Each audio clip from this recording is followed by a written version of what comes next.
Assalamualaikum warahmatullahi wabarakatuh. Alhamdulillah. Alhamdulillahilladzi arsala rasulahu bil huda wa dinil haqq liyudhhirahu 'ala ad-dini kullihi walau karihal kafirun. Ashhadu an la ilaha illallah wahdahu la syarika lah. Wa ashhadu anna Muhammadan 'abduhu wa rasuluh. Sallallahu alaihi wa ala alihi wa ashabihi wa man tabi'ahum bi ihsanin ila yaumiddin wa sallama tasliman katsira. Ya ayyuhalladzina amanu taqullaha haqqa tuqatih wa la tamutunna illa wa antum muslimun. Amma ba'du. Ma'asyiral muslimin wal muslimat yang semoga senantiasa dimuliakan oleh Allah Subhanahu wa taala. Alhamdulillah, kita bersyukur kepada Allah Subhanahu wa taala dengan memuja dan memujinya atas segala karunia yang tak terhingga yang Allah limpahkan kepada kita. Dan salah satu bentuk karunia Allah yang kita rasakan di pagi hari ini, Allah pilih kita menjadi bagian dari hamba-hambanya yang menunaikan salat subuh tepat di awal waktunya, bahkan berjamaah di masjid Allah yang mulia ini. Kemudian Allah gerakkan hati kita untuk duduk sesaat di salah satu waktu yang mulia di antara waktu-waktu yang Allah ciptakan dalam satu hari, yaitu waktu setelah subuh menjelang syuruknya matahari. Baiklah, pada pagi hari ini di kesempatan yang singkat kita akan mendengar pembahasan tentang salah satu akhlak tercela yang Allah langsung mengingatkan dan menegur hambanya di dalam Al-Quran. Sebagaimana kita ketahui, Rasulullah SAW Allah utus selain mengajarkan tauhid dan menumpas kesyirikan, Rasulullah pun juga menyempurnakan akhlak manusia dan memperbaiki akhlak manusia dari akhlak-akhlak yang buruk. Maka kita dapati di dalam Al-Quran dan di dalam hadis-hadis Rasulullah SAW ada akhlak-akhlak yang mulia yang diajarkan dan ada akhlak-akhlak yang buruk yang juga dilarang darinya. Di antara salah satu akhlak yang buruk tersebut yang Allah langsung sebutkan di dalam Al-Quran adalah banyak berburuk sangka, atau sebagian kita menyebutnya dengan istilah suudzon, berburuk sangka atau prasangka buruk. Allah menyebutkan khusus dalam satu ayat, surat Al-Hujurat ayat 12. Allah berfirman, ya ayyuhalladzina amanu ijtanibu katsiran minadh-dhann. Wahai orang-orang yang beriman, jauhilah, tinggalkanlah banyak berprasangka. Allah tidak sebutkan buruk sangka, tapi banyak berprasangka. Inna ba'dadh-dhanni itsm. Sesungguhnya sebagian dari prasangka itu adalah perbuatan dosa. Kemudian Allah lanjutkan dengan larangan berikutnya, wala tajassasu, dan janganlah kalian memata-matai. Tajassus dalam bahasa Arab memata-matai, mencari-cari aib dan kesalahan orang lain. Wala yaghtab ba'dukum Dan janganlah sebagian dari kalian menggunjing sebagian yang lainnya. Ayyuhibbu ahadukum ayyakula lahma akhihi maitan fakarihtumuh. Apakah salah seorang di antara kalian suka dia memakan daging saudaranya yang telah mati? Fakarihtumuh, kata Allah. Tentu tidak, niscaya mereka membencinya. Tak seorang dari manusia yang masih Allah berikan akal yang sehat, dia akan makan daging bangkai saudaranya. Tak seorang pun yang suka.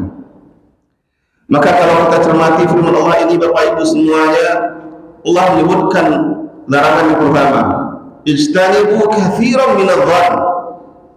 Lalu Allah sebutkan inna ba'dadh-dhanni its, jauhilah banyak berburuk sangka, karena sebagian dari berprasangka itu adalah dosa.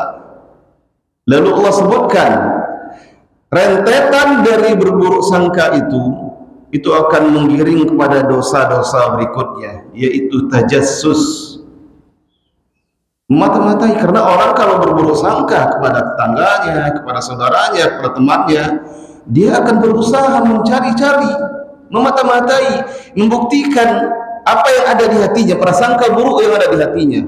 Betul enggak si anu itu begini?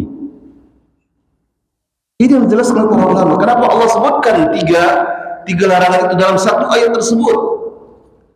Karena kebiasaan orang kalau sudah berburuk sangka, dia akan berusaha untuk mencari tahu, membenarkan apa yang terlintas di hatinya. Lalu dia cari-cari aib orang lain, kesalahan orang lain. Kemudian kalau sudah dia dapatkan, dia akan menggunjingnya. Ternyata benar sih anu itu macam ini. Berkumpul dia dengan kawan-kawannya, dengan tetangganya, dengan sahabat-sahabatnya, ya sibuk menggunjing. Kalau ternyata betul pun itu ghibah yang terlarang. Kalau ternyata tidak betul, itu dusta dan fitnah dan menjadi namimah. Maka ini dia larangannya. Kenapa Allah larang berburuk sangka? Lalu kata Allah, wala tajassasu, jangan mencari-cari kesalahan orang lain. Kalau terlihat pun harus menutup aib saudara kita. Tanpa kita sengaja misalnya mengetahui atau melihat ketergelinciran saudara kita terhadap suatu kesalahan, yang dianjurkan di dalam agama kita adalah menutup aib saudara kita, kecuali orang yang memang terkenal berbuat dosa dan maksiat. Kalau orang baik-baik, lalu suatu saat dia tergelincir dan salah seorang di antara kita mengetahuinya, maka simpan rapat-rapat hanya sampai kepada diri kita. Dan itu semua memata-matai, menghibah, itu akibat dari banyak berburuk sangka kepada saudara. Sufyan Ats-Tsauri pernah berkata, "Adh-dhannu dhannan," kata beliau. Prasangka itu ada dua macam. Yang pertama, ithmun, prasangka yang menyebabkan dosa. Karena Allah menyebutkan di awal surat Al-Hujurat ayat 12 tadi, ijtanibu katsiran minadh-dhann inna ba'dadh-dhanni ithmun. Jauhilah banyak berprasangka, karena sebagian prasangka itu dosa. Maka kata Sufyan Ats-Tsauri, prasangka itu ada dua macam. Yang pertama, prasangka yang menyebabkan dosa, di mana ketika seseorang berprasangka lalu dia berbicara pada orang lain dengan prasangkanya, maka menjadi dosa. Kemana-mana dia bicarakan buruk sangkanya, dia ceritakan pada orang lain, saya curiga si anu tuh begini, si anu tuh, semuanya prasangka. Dia tidak mengetahui dengan pasti, dia tidak melihatnya, tapi semua yang dibicarakan dibangun atas dasar prasangka. Dan ketika itu suatu yang buruk yang dia bicarakan, apalagi sampai menjatuhkan kehormatan dan harga diri saudaranya, maka inilah yang disebut dengan buruk sangka. Dan jika telah dibicarakan ke orang lain, diungkap ke khalayak ramai, maka ini prasangka yang akan menyebabkan dosa bagi pelakunya. Lalu kata Sufyan Ats-Tsauri, wal akhar laisa bi itsmin, dan prasangka yang kedua yang tidak sampai menyebabkan dosa, wa huwa an tadhunna wa la tatakallam, yaitu ketika engkau berprasangka terhadap saudaramu tapi engkau simpan di hati saja, tidak sampai engkau cerita kemana-mana, tidak sampai engkau ungkapkan kepada orang lain. Terlintas, karena boleh jadi itu bisikan dari syaitan, terlintas di hati seorang untuk berburuk sangka kepada saudaranya. Kata Sufyan Ats-Tsauri, ketika dia tidak sampaikan kepada orang lain, tidak berbicara, maka itu belum sampai menyebabkan kepada dosa. Tahan di dalam dirinya, tidak dia gunjing saudaranya yang terlintas dalam pikirannya yang buruk-buruk tentang saudaranya, dia tidak gunjingkan, dia tidak gibahkan kepada orang lain. Maka kata Sufyan Ats-Tsauri, prasangka inilah yang belum sampai kepada perbuatan dosa. Nah, ini yang Allah maksudkan, ijtanibu katsiran minadh-dhann, jauhilah banyak berprasangka, karena sesungguhnya sebagian prasangka itu adalah dosa. Sebagian yang dosa ini yang jika disampaikan pada orang lain, diceritakan pada orang lain, dan sebagian belum menjadi dosa jika itu hanya terlintas di hati dan disimpan di hati. Cukup stop sampai di kita saja, berhenti sampai di kita, jangan bicarakan kepada orang lain. Itu sebagian yang tidak dosa. Dan buruk sangka ini, Bapak Ibu semuanya, ini penyakit. Di antara pengaruh buruknya, sifat banyak berburuk sangka ini adalah salah satu sifat yang akan mengikis ukhuwah, persaudaraan Islam, bahkan sampai menghilangkannya. Bahkan tak jarang antara saudara dengan saudara, karib kerabat bisa pecah, bisa berselisih paham hanya berawal dari buruk sangka. Oleh karena itu kita dapati hadis-hadis Rasulullah SAW banyak mengingatkan umat ini dari bahaya buruk sangka. Rasulullah melarangnya. Rasulullah SAW bersabda di dalam hadis riwayat Bukhari dan Muslim, iyyakum wadh-dhann, jauhilah oleh kalian berburuk sangka, tinggalkan adzan, prasangka. Lalu kata Rasulullah, fa inna dhanna akdzabul hadits, karena sungguhnya prasangka itu sedusta-dusta pembicaraan. Kenapa dikatakan oleh Rasulullah sedusta-dusta pembicaraan? Karena prasangka itu sesuatu, kalau sudah dibicarakan berarti membicarakan sesuatu tanpa dasar, tanpa ada bukti, tanpa ada dalil, hanya prasangka saja, berarti dusta. Makanya Rasulullah katakan, fa inna dhann akdzabul hadits, karena sesungguhnya prasangka itu sedusta-dusta perkataan, sedusta-dusta ucapan. Sedangkan dusta itu besar bahayanya. Kata Rasulullah, iyyakum wal kadhib, jauhilah dusta, fa innal kadhiba yahdi ila al-fujur, wa innal fujura yahdi ila an-nar. Jauhilah berdusta, karena sesungguhnya kedustaan itu akan membawa kepada dosa yang lainnya. Dan barang siapa yang banyak berdusta, dia akan ditulis di sisi Allah sebagai pendusta, yang sering berdusta. Maka yang banyak berburuk sangka berarti dia banyak berdusta. Ketika prasangkanya itu dia bicarakan pada orang lain, otomatis dia berbicara sesuatu yang dusta. Dan ini bahaya. Orang-orang yang banyak berdusta, maka orang-orang yang akan dicatat di sisi Allah sebagai pendusta.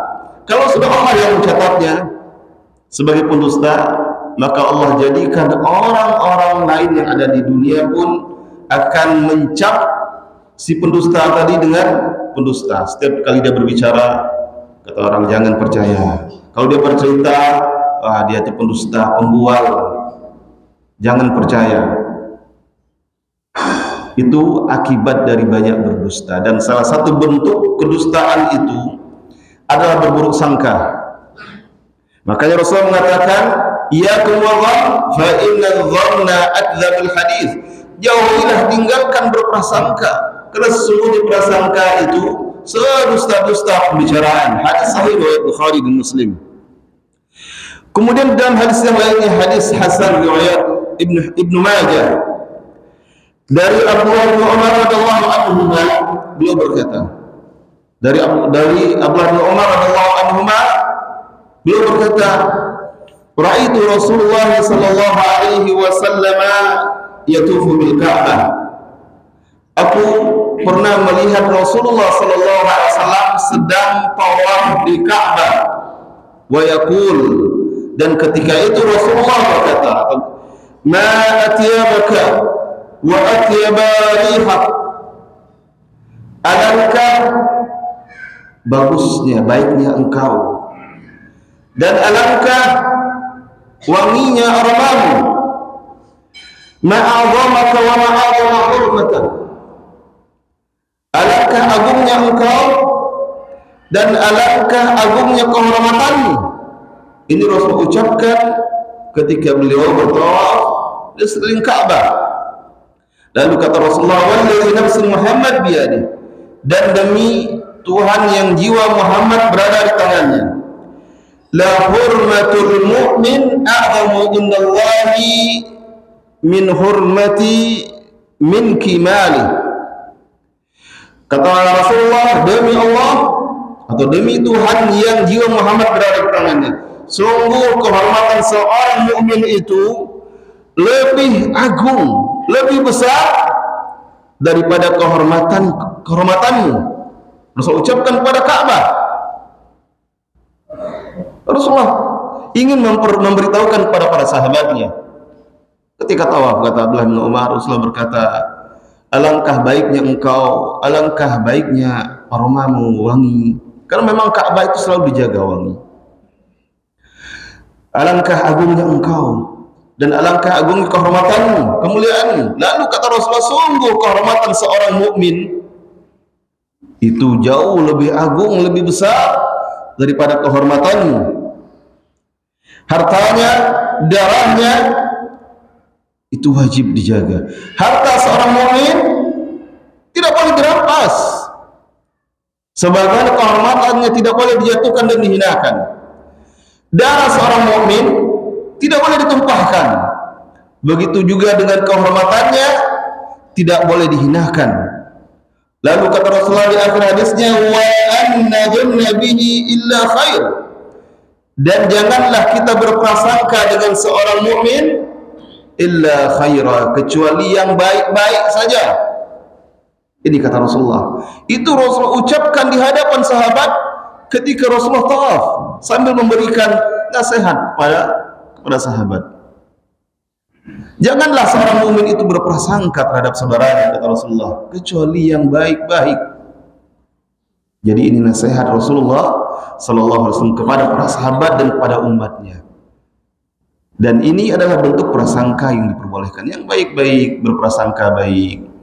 Apalagi jika hal itu suatu yang negatif, tapi kita tetap kedepankan prasangka baik. Bahkan dalam konsep hukum di negeri kita ada yang namanya praduga tak bersalah. Ini sebenarnya mengacu kepada konsep Islam. Didahulukan baik sangka sampai diproses, cukup bukti kuat semuanya, saksi-saksi dan sebagainya, baru naik statusnya. Dalam Islam juga demikian, tidak boleh sembarang. Bahkan dosa, salah satu dosa besar, zina, walaupun seseorang melihat, tapi kalau cuma satu orang, ini untuk menjaga kehormatan seseorang. Tidak boleh langsung tuduh, oh dia berzina. Ada saksi? Apakah engkau melihat ada saksi selainmu? Cukup, maka baru bisa diproses. Kalau tidak, yang menuduh berzina ini, apalagi kalau dia sebarkan tuduhannya, dia yang akan diproses. Dalam Islam seperti itu. Dan itu semuanya ditegakkan di dalam Islam untuk menjaga kehormatan seorang mukmin. Begitu mulianya kehormatan seorang mukmin, sehingga perkara-perkara yang akan menjatuhkan kehormatannya betul-betul di dalam Islam dilarang. Dan salah satunya prasangka buruk. Sehingga Rasulullah mengatakan, hendaklah kita berprasangka pada seorang mukmin itu dengan yang baik-baik saja. Suatu ketika sahabat yang bernama Sa'id ibnul Musayyib rahimahullah, bukan sahabat, tabi'in, beliau berkata, kataba ilayya ba'du ikhwani min ashabi Rasulillah. Tabi'in itu murid dari sahabat yang belajar agama dari sahabat, tidak bertemu dengan Rasulullah sallallahu alaihi wasallam, disebut dengan istilah tabi'in. Jadi kata Sa'id bin Musayyib, sebagian dari saudara-saudara dari kalangan sahabat Rasulullah sallallahu alaihi wasallam telah menuliskan kepadaku satu nasihat. Apa isi tulisan atau nasihatnya? Anda abrahu akhika al-ahsani. Hendaklah engkau meletakkan urusan saudaramu dalam bentuk yang sebaiknya. Diperintahkan, termasuk jika itu berurusan berhubungan dengan prasangka, maka letakkan prasangka itu pada yang baik-baik, jangan yang buruk-buruk. Letakkan prasangka itu pada yang baik-baik. Ma lam ya'tika ma yaghlibuka. Apa-apa yang datang kepadamu, informasi atau berita atau apa saja yang tidak sampai menyebabkan engkau cenderung pada sesuatu, belum jelas, maksudnya perkaranya belum jelas, sampai kepadamu tentang si anu, tentang si A, tentang si B, lalu perkara tersebut belum jelas bagaimana duduk persoalannya, maka letakkan kepada yang baik, berprasangka baiklah. Wala tadunnu bi kalimah kharajat min ri'in muslim syarra, dan jangan engkau berprasangka terhadap satu kalimat yang keluar dari seorang muslim dengan prasangka yang buruk. Ini nasihat dari para sahabat. Jika ada suatu kalimat yang buruk yang keluar dari seorang muslim, jangan cepat berprasangka. Jangan berprasangka buruk. Wa anta tajidu laha minal khairi muhmala. Sedangkan engkau masih bisa untuk berprasangka baik. Engkau masih dapati sesuatu yang dengannya engkau berprasangka baik terhadap saudaramu. Jika sampai kepadamu sesuatu yang buruk tentang saudaramu, jangan cepat berprasangka buruk. Contoh sebagian kita mengatakan ketika datang, si anu itu seperti itu. Lah mungkin dia lupa itu. Nah, kita berprasangka baik. Ini dia maksudnya. Kami dapat cerita si anu itu begini-begini. Lah mungkin tidak sengaja. Yang berprasangka baik mungkin tidak sengaja dia, atau khilaf dia. Masih ada hal lain yang menyebabkan kita berprasangka baik. Itu jika perkaranya belum jelas. Tapi kalau sudah jelas, berarti harus ditutup. Kalau sudah jelas dan itu suatu yang buruk, yang kalau diceritakan akan menjatuhkan kehormatan saudara kita, kita tutup sampai kita jangan ceritakan. Kalau mau memperbaikinya, menasihatinya, datangi dia. Datangi empat mata, bicara empat mata. Karena tak seorang pun dari kita, jika kita jatuh ke dalam suatu kesalahan, lalu bahagia, gembira, senang kalau kesalahan kita itu diungkap di hadapan orang banyak. Tidak ada yang mau. Siapapun kita, apapun posisi kita, pasti kita lebih suka kalau kita diingatkan tentang kesalahan kita ketika orang lain tidak mengetahuinya. Dan yang paling terbaik itu 4 mata. Kalau lewat telepon, nah nanti banyak rentetannya. Apalagi kalau lewat WA, Bapak Ibu semuanya. Kita menulis sebenarnya dengan senyum-senyum, yang bacanya menulis dengan nada marah. Ini Bapak ini kok marah-marah aja, sok tahu misal. Padahal yang menulis mungkin dengan senyum-senyum. Itu bahayanya kalau komunikasi lewat WA tulisan. Maka bertemulah. Apalagi jika sesuatu yang belum jelas, kedepankan prasangka baik, kata para sahabat, nasihat mereka kepada Sa'id bin Musayyib, kedepankan prasangka baik, jangan kedepankan prasangka buruk. Ternyata konsep itu dipakai di negeri kita, dan ini konsep yang sudah lama diajarkan oleh Nabi Muhammad kepada para sahabatnya, dan para sahabat mengajarkan kepada murid-murid mereka. Hendaklah selalu berprasangka baik terhadap saudara-saudaramu. Kemudian jika ternyata sudah jelas apa yang diprasangkakan, maka tutup. Jangan disebarkan kepada orang-orang yang memang tidak ada kebutuhannya, tidak ada maslahatnya jika mereka mengetahuinya. Saudara kita tergelincir kepada suatu keburukan, sanggup kita menasihati dengan baik, nasihati.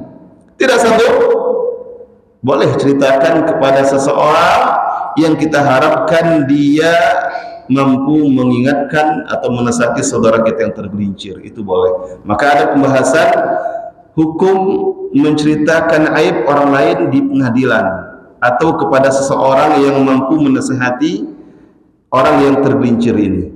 Maka itu tidak disebut dengan ghibah, tidak menjadi ghibah yang terlarang. Ketika kita memiliki saudara yang jatuh kepada perbuatan yang buruk, yang terlarang dalam Islam, tapi kita tidak sanggup menasihatinya, tapi kita tahu ada seseorang yang sangat dihormati dan disegani oleh saudara kita yang tergelincir ini, maka boleh kita menyampaikan, Ustaz atau Pak, adik saya begini Pak, ceritakan. Tapi kalau setiap kali saya nasihat dia melawan.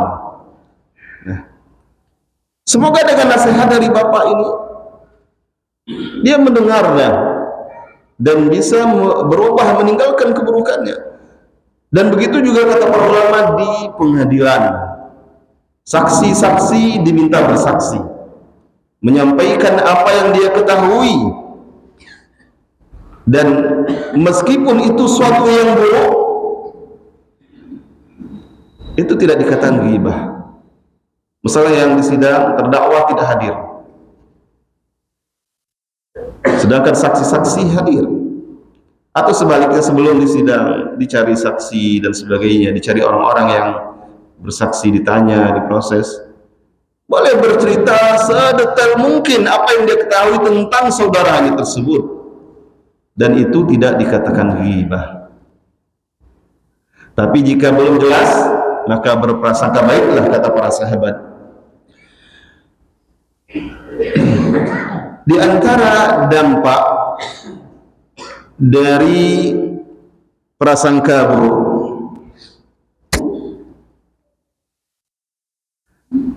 dan sebab-sebabnya, sebagian ulama menjelaskan sebab munculnya prasangka buruk itu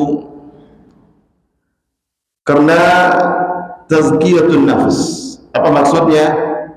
Seseorang yang berprasangka buruk terhadap saudaranya biasanya cenderung merasa lebih baik. Seseorang yang banyak berprasangka buruk kepada saudaranya cenderung karena adanya perasaan pada dirinya dia lebih baik dari saudara yang tersebut.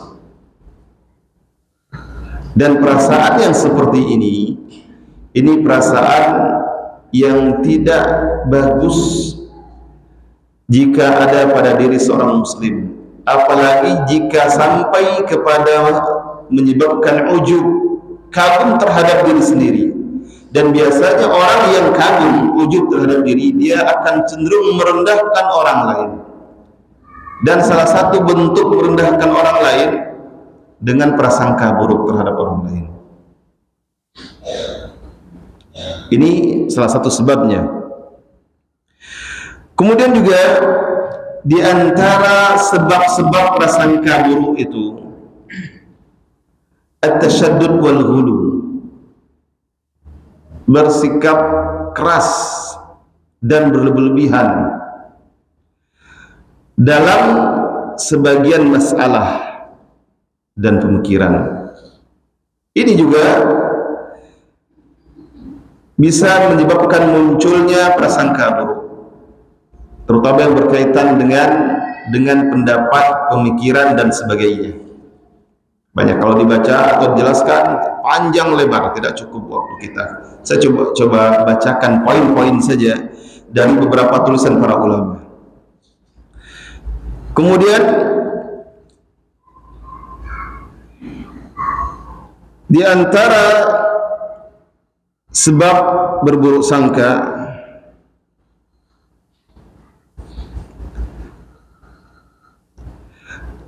tidak menghargai orang lain, tidak menghormati orang lain. Nah, ini juga memunculkan kebiasaan berburuk sangka.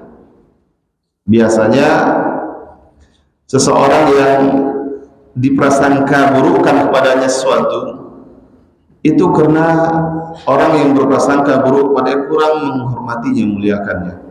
Biasanya kalau menghormati, memuliakannya, dia akan selalu mengedepankan baik sangka. Contoh, ketika kita mendengar sesuatu yang tidak baik terhadap orang-orang yang kita hormati, kita akan cenderung menghilangkan prasangka buruk, dan kita akan cenderung berusaha mengalahkan prasangka buruk tersebut dengan prasangka baik. Kita sering akan terlintas, rasanya tidak mungkin lah Ustaz Anu begini, tidak mungkin lah Bapak itu begini. Kita akan berusaha. Kenapa? Karena kita yakin dia orang mulia, orang terhormat. Tapi ketika seseorang itu tidak dihormati oleh kita, tidak dimuliakan, maka akan cenderung ketika muncul prasangka lalu akan diikuti prasangka tersebut, sehingga menjadi prasangka buruk, padahal tidak jelas apa yang diprasangkakan tersebut. Kemudian juga di antara sebab prasangka buruk yang lainnya mengikuti hawa nafsu. Nah, ini yang paling banyak terjadi, mengikuti hawa nafsu, sehingga tidak peduli betul atau tidak, tetap berprasangka. Siapapun orangnya, maka akan muncul. Jika yang tersebar cerita buruk itu terhadap seseorang yang terhormat, maka akan dicari pula alasan kebenaran. Dia kan manusia. Tidak ada yang tidak mungkin kalau manusia. Betul. Tapi tetap kata sahabat, kedepankan prasangka baik. Kata Rasulullah, kedepankan prasangka baik. Cuma kadang-kadang kalau sudah diliputi oleh hawa nafsu, apalagi sempat ada kebencian terhadap si anu itu, nah sudahlah. Tidak ada baiknya nampaknya, buruk aja yang ada. Nah, itu kalau sudah hawa nafsu. Dan itu yang banyak terjadi di masyarakat. Rata-rata prasangka buruk yang banyak terjadi itu karena terlalu mengikuti hawa nafsu. Apalagi antara orang yang diprasangka buruk dengan orang yang berprasangka buruk ada hubungan yang tidak baik. Walaupun tidak terbukti, pokoknya buruk saja nampaknya, buruk saja dinilainya, prasangka buruk saja. Dan itu adalah sebab yang paling buruk yang banyak terjadi di antara masyarakat. Oleh karena itu, hawa nafsu itu hal yang tercela dalam Islam. Mengikuti hawa nafsu perkara yang sangat tercela, karena hawa nafsu manusia cenderung menggelincirkan manusia kepada keburukan. Salah satunya, jika itu berhubungan dengan saudaranya, dia akan banyak berprasangka buruk. Kemudian kadang-kadang dengan hawa nafsu, ketika terjadi perselisihan, dia akan melampaui batas terhadap saudaranya. Sudah, ketika dia marah, marahnya pun melampaui batas. Ketika marahnya dengan kalimat, dengan kata-kata, keluar semua yang tidak baik terucapkan dari lisannya, karena telah mengikuti hawa nafsu. Oleh karena itu, para ulama menyebutkan salah satu sebab prasangka itu, dan ini yang paling banyak terjadi di antara masyarakat, adalah sudah dikuasai oleh hawa nafsu. sehingga banyak berprasangka buruk. Sampai jam berapa kajian kita? 10 menit lagi. Baik.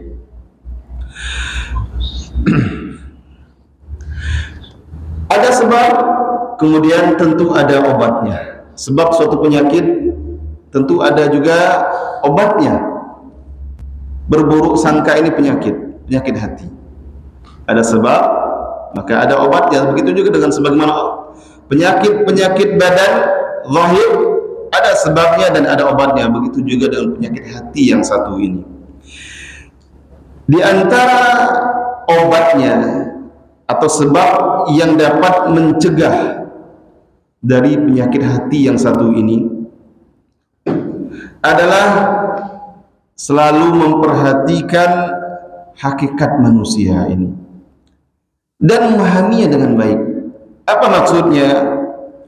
Bahwasanya manusia itu tidak pernah lepas dari lupa, dari lemah, dari khilaf. Jika hari ini saudara kita yang lupa khilaf, boleh jadi suatu saat kita yang tergelincir, maka sadari itu. Tak seorang pun yang maksum, yang selalu terjaga dari berbuat keburukan. Jika kita mendapatkan informasi saudara kita yang satu ini, informasi yang buruk-buruk, maka pahamilah, siapapun bisa tergelincir seperti dia. Maka manajemen hati kita itu perlu. Berbaik sangka kepada saudara kita. Boleh jadi suatu saat kita mengalami seperti dia, dan tentu kita pun ingin orang lain berbaik sangka kepada kita. Jadi ini salah satunya. Pahami bahwasanya manusia itu tak seorang pun yang luput dari lupa, dari salah, dari lemah. Jika kita paham seperti itu, maka berbaik sangka terhadap saudara kita. Kemudian yang kedua, selalu berusaha menjaga hak persaudaraan, baik itu saudara se-Islam, apalagi saudara-saudara yang ada hubungan kerabat. Semakin dekat hubungan kerabatnya, semakin besar haknya kepada kita. Pahami hak-hak saudara kita. Di antara hak saudara kita terhadap diri kita adalah menjaga kehormatannya. Sebagaimana kita suka kalau saudara-saudara kita menjaga kemuliaan dan kehormatan kita, maka kita pun wajib menjaga dan memuliakan kehormatan saudara kita. Jangan kita jatuhkan. Apapun informasi buruk yang datang kepada kita tentang saudara kita, maka tahan. Jangan ikut-ikutan latah seperti orang lain menyebarkannya. Karena itu hak dia terhadap kita. Hak dia kita menjaga kehormatannya.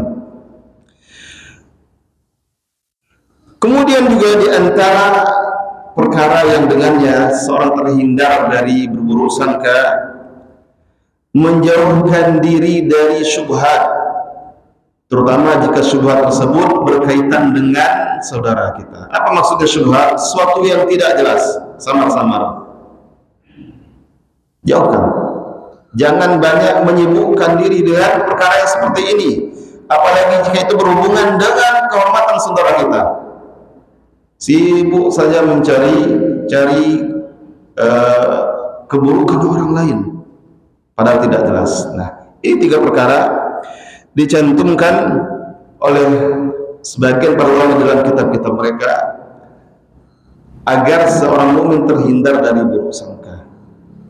Dan ketahuilah, buruk sangka itu pernah dialami, dipersangka buruk maksudnya, pernah dialami oleh orang yang paling mulia. Jika orang yang paling mulia yaitu Nabi pernah dipersangka buruk oleh sebagian sahabatnya, apalagi kita. Di dalam hadis sahih riwayat Bukhari dan Muslim ini penutup. Hadis ini dari Safiyah, salah seorang istri Nabi SAW. Hadis ini berkenaan dengan peristiwa atau kisah ketika Nabi i'tikaf di 10 hari terakhir Ramadan. Sebagian istri-istri Nabi datang menjenguk Nabi, datang ke masjid, mungkin rindu kepada Nabi, kepada suami, datang ke masjid, bertemu dengan Nabi, bercerita. Dan setelah itu datang juga salah satu istri yang bernama Safiyah. Istri-istri yang pertama kali datang pun memberikan kesempatan kepada Safiyah. Mereka pulang, tinggallah Safiyah berbincang dengan Nabi, berbicara di masjid Nabi. Nabi sedang i'tikaf. Lalu ketika Safiyah akan kembali, tentu dahulu itu suasana masjid dan suasana kota Nabawi tidak terang benderang seperti sekarang. Penerangannya hanya banyak mengandalkan kalau bulan atau lampu yang temaram. Ketika Rasulullah mengantarkan Safiyah, ada dua orang sahabat melihat itu. Mereka tidak mengetahui, tapi mereka tahu itu Rasulullah, tapi tidak mengetahui siapa wanita ini. Sahabat ini mempercepat langkahnya. Apa kata Rasulullah kepada sahabat ini? Ala rislikum, pelan-pelan, jangan tergesa-gesa, jangan segera pergi. Lalu kata Rasulullah, innama hiya Safiyah bintu Huyai, sesungguhnya wanita yang bersama aku ini adalah Safiyah bintu Huyai, yaitu istri Nabi SAW. Kenapa Rasulullah mengingatkannya? Khawatir dua orang sahabat ini akan berprasangka buruk. Itu siapa wanita itu malam-malam datang, padahal Nabi sedang i'tikaf. Rasulullah memberitahukannya, ini Safiyah bintu Huyai. Karena sebagian sahabiah kadang datang pada Rasulullah bertanya, meminta fatwa tentang masalah mereka, agar tidak muncul prasangka, karena prasangka itu dari syaitan. Rasulullah mengingatkan sahabat ini adalah Safiyah bintu Huyai. Lalu kata Rasulullah, doa sahabat ini berkata, subhanallah, maha suci Allah ya Rasulullah, maha suci Allah ya Rasulullah.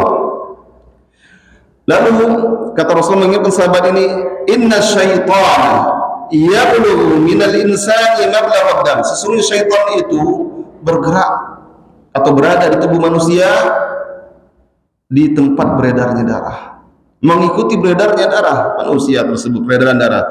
Wa inni khasyitu ay yakdhifa fi qulubikuma syai'an, dan saya khawatir syaitan itu akan mencampakkan atau menanamkan, melemparkan suatu kepada hati kalian, suatu yang buruk. Makanya Rasulullah ingatkan. Nah, ini Rasulullah mengetahui ini sahabat bergegas, pasti ada sesuatu yang buruk yang mereka duga. Lalu Rasulullah ingatkan, apa pelajarannya? Rasulullah khawatir terhadap prasangka buruk, karena memang itu suatu yang tidak bagus. Apalagi kita umat Nabi beliau yang semakin jauh dari beliau, semakin lemah pemahaman agama kita, semakin lemah amalan kita terhadap ajaran-ajarannya. Tentu sebaiknya kita pun berusaha menghindarkan diri kita dari banyak berprasangka buruk terhadap saudara-saudara kita. Semoga dengan demikian Allah tetap menjaga ukhuwah persaudaraan di antara kaum muslimin. Dengan menjauhkan diri dari prasangka buruk, ukhuwah akan terjaga. Dengan terjaganya ukhuwah, maka kaum muslimin akan tetap kuat, tidak mudah dipecah belah, tidak mudah diadu domba, karena kuat di persaudaraan di antara kaum muslimin. Ini saja materi kita di pagi hari ini. Semoga bermanfaat untuk kita semuanya. Mohon maaf atas segala kekurangan dan kekeliruan. Wabillahi taufiq wal hidayah. Wassallallahu wasallam ala nabiyina Muhammad. Wassalamualaikum warahmatullahi wabarakatuh.